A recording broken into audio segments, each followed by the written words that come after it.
That extreme, unwavering focus is what forges a new person. It's what you're hunting for. Consider Miyamoto Musashi.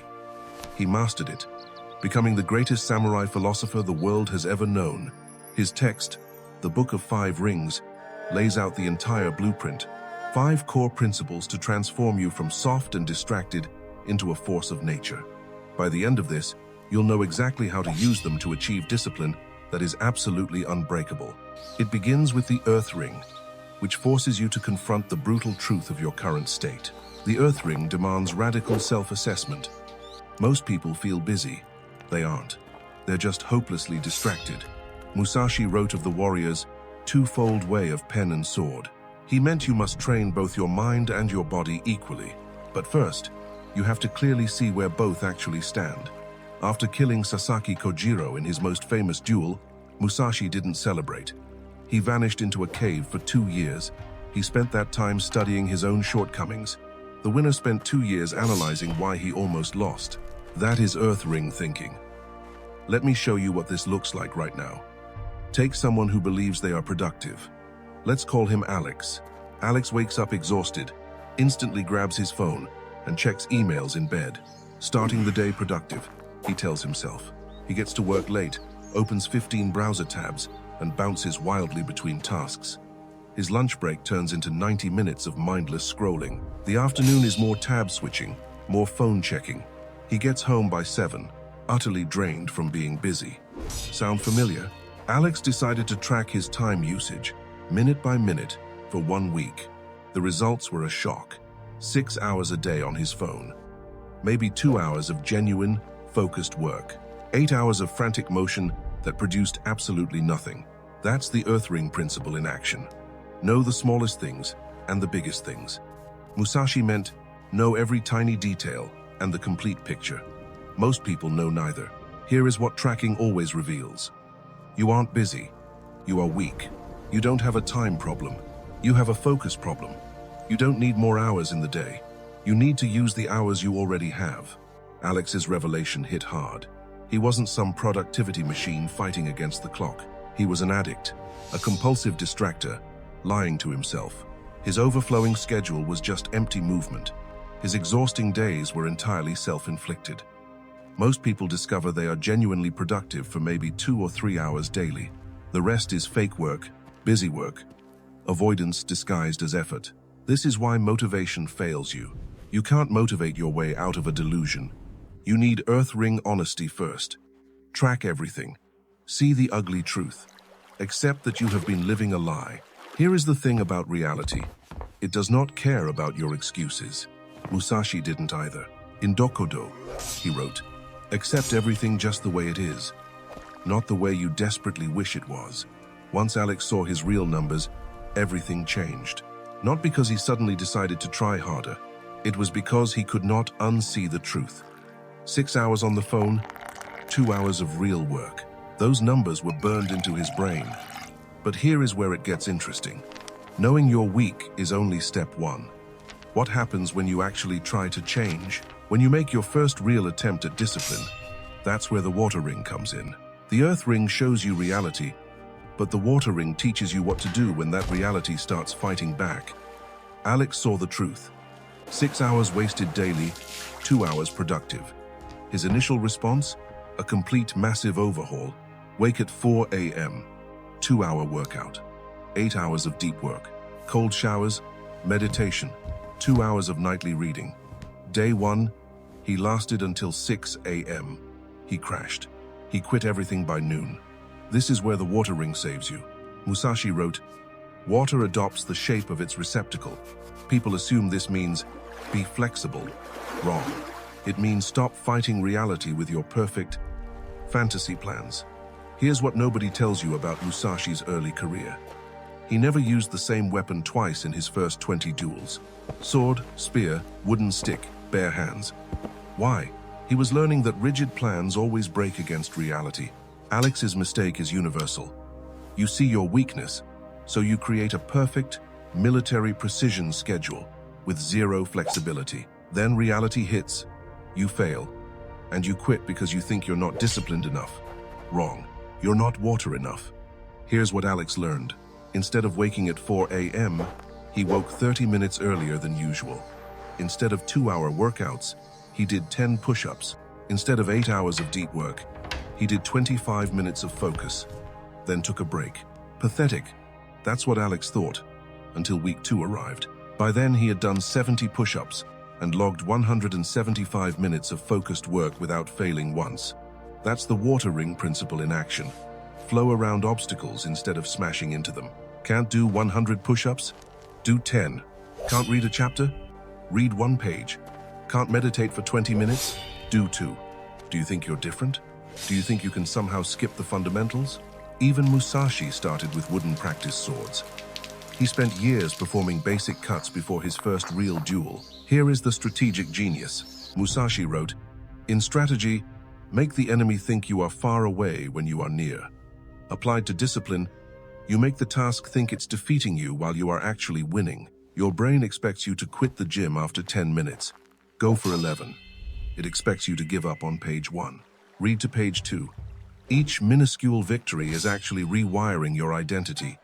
You become someone who does not quit." Alex discovered something critical. Discipline is not about one-time heroic efforts. It is about consistent adaptation. When 10 push-ups got easy, he did 15. When 25 minutes felt short, he did 30. Water does not break the rock by force. It wears it down by persistence. Your habits work the same way. Small, consistent pressure always beats dramatic, short-lived attempts. By week 4, Alex was waking at 5 a.m. naturally, working out 45 minutes daily, and getting 4 hours of deep work done. Not because he forced it, but because he flowed toward it. But here is where it gets dark. Once you start seeing progress, once you build momentum, a new enemy appears, one that has destroyed more warriors than any external opponent. The fire ring reveals what happens when you finally start winning. Week 4. Alex is making real progress, waking at 5 a.m., working out daily. Then he sees someone bench pressing twice his weight, someone younger closing million-dollar deals, someone running marathons while he's proud of his 45-minute workout. The anger hits him. I'm pathetic. Look how far behind I am. What is even the point? He skips the next workout, then the next. The self-sabotage spiral begins. This is where the fire ring changes everything.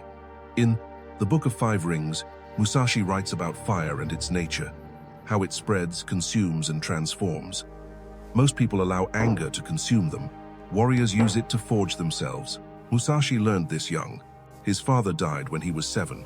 Instead of becoming a victim, he turned rage into routine. 14 hours of training daily, not despite the anger, but because of it. Every swing of his wooden sword was fueled by fury. But here is the key. He aimed it at his weakness, not himself. In Dokudo, he wrote, "Do not be jealous of others, good or evil. Not because jealousy is morally wrong, but because it wastes precious fuel. Every moment you spend angry at someone else's success is energy you could be using to destroy your own mediocrity." The fire ring principle is this: anger at mediocrity is fuel, not failure. Alex's shift happened in one moment. Looking in the mirror, disgusted at his progress, he almost said, "I'm pathetic." Then, he caught himself. "I refuse to stay pathetic." Same emotion, different target. Everything changed. That voice telling you you're not good enough? That's not your enemy. That's your drill sergeant. The problem isn't the voice. It's that you're attacking yourself instead of attacking the problem. Here's what Alex started doing every night. He wrote down what genuinely pissed him off about himself. Only specific things. Only did 30 push-ups. Checked phone during deep work. Ate garbage for lunch. Then he converted each one into the next day's mission. Anger about 30 push-ups. Tomorrow's minimum is 35. Pissed about phone checking? Tomorrow the phone stays in another room. Disgusted by lunch choices? Tomorrow's meal is prepped tonight. Emotions are not inherently good or bad. They are energy. The question is where you aim them. Aim anger at yourself, and you self-destruct. Aim it at your weakness, and you evolve. Alex discovered a daily ritual. In the morning, acknowledge what you hate about your current state. In the evening, convert that hatred into tomorrow's plan. Not positive affirmations, productive rage. Within 2 weeks, his progress doubled. Not because he found motivation. It was because he stopped wasting anger on self-attack and started using it for self-improvement. The fury was always there. Now, it had a distinct purpose. But anger alone creates another trap, one that destroyed countless samurai. What happens when the rage actually works? When you start winning? When progress makes you feel superior? 3 months in, Alex is a different person. He wakes at 4:30 a.m. without an alarm. He does 100 push-ups easily. 4 hours of deep work daily. Friends are asking what happened to him. His family thinks he joined a cult. Then the whisper starts. You made it. You're disciplined now. You can ease up. He stops tracking his time. He skips the evening planning. I don't need that anymore. I've got this. 1 missed workout becomes 3. 4-hour work sessions become 2. Within 2 weeks, he has lost 50% of his gains. The wind ring exists for this exact moment. Musashi wrote in the Wind book. I have written about other schools of strategy. People think he was showing off.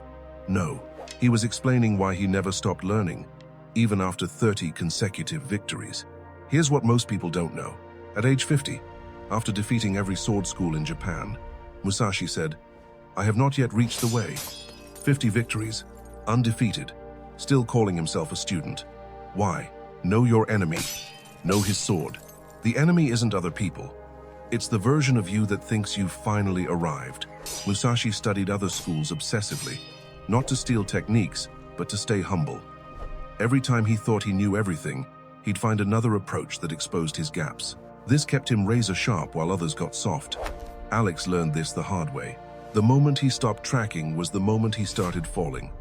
Not because tracking has magic power, but because tracking keeps you honest. The second you believe you don't need systems, you've already lost the game.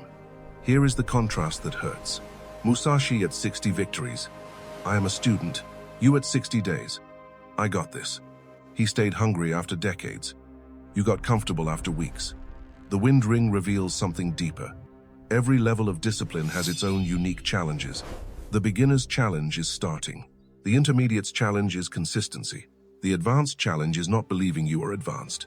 Alex implemented a new rule. Every month, study someone better than you. Find someone who makes your discipline look weak. Learn their methods. Feel inadequate again. Use that discomfort as a compass pointing toward further growth. This is why Musashi wrote about other schools, not to mock them, but to remind himself he was just one of many approaches. To stay curious, to remain a student, to never let mastery become arrogance.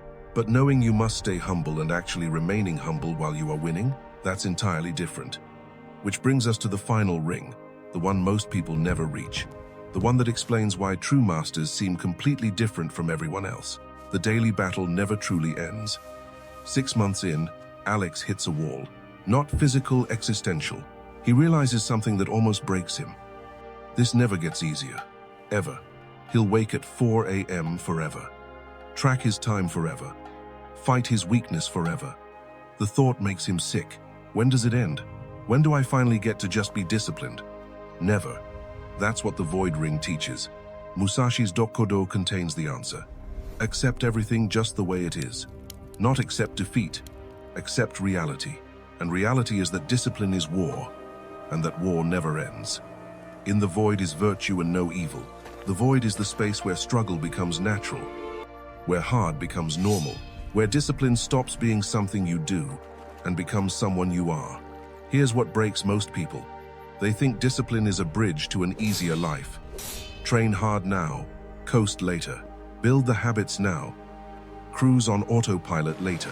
That is the lie that makes them quit when they realize the bridge has no end. Alex's transformation happened in one moment of sheer clarity. Exhausted, frustrated, ready to quit. He asked the wrong question one last time. When does it get easier? Then he heard the answer. It doesn't. You get stronger. The fundamental shift. Stop asking, when does it get easier? Start asking, what's today's battle? Because here is what the void reveals. You don't reach a point where discipline becomes easy. You become someone who does hard things automatically. Not because they are easy, but because that is just what you do. Musashi painted every day, not to become a painter, because warriors paint. He practiced calligraphy, not to become a writer, because warriors write. The specific activity was never the point. The relentless practice was. Alex finally understood. The tracking, the workouts, the early mornings, they were not steps to somewhere else. They were the destination, the eternal practice, the way of living that separates the warrior from everyone else. The void is not empty. It is full of acceptance. Accepting that you'll fight laziness tomorrow. Accepting that you'll track time forever. Accepting that the war against mediocrity never ends. But here is the beautiful paradox. When you accept the eternal struggle, it stops being a struggle. It becomes your nature. Like breathing. You don't struggle to breathe. You just breathe. Discipline becomes the same. Each ring builds on the last. Earth shows you where you are. Water gets you moving. Fire accelerates the progress. Wind keeps you humble. Void makes it permanent. Alex doesn't ask about endings anymore. He asks about beginnings. What battle starts today? What weakness gets attacked today? What growth happens today? Because in the void, you realize something beautiful. The struggle is not the price of discipline. The struggle is the discipline. The eternal war is not what you must endure to become disciplined. It is what makes you disciplined every single day, forever. And that is exactly how it should be. The rings are waiting. The only question left is, are you?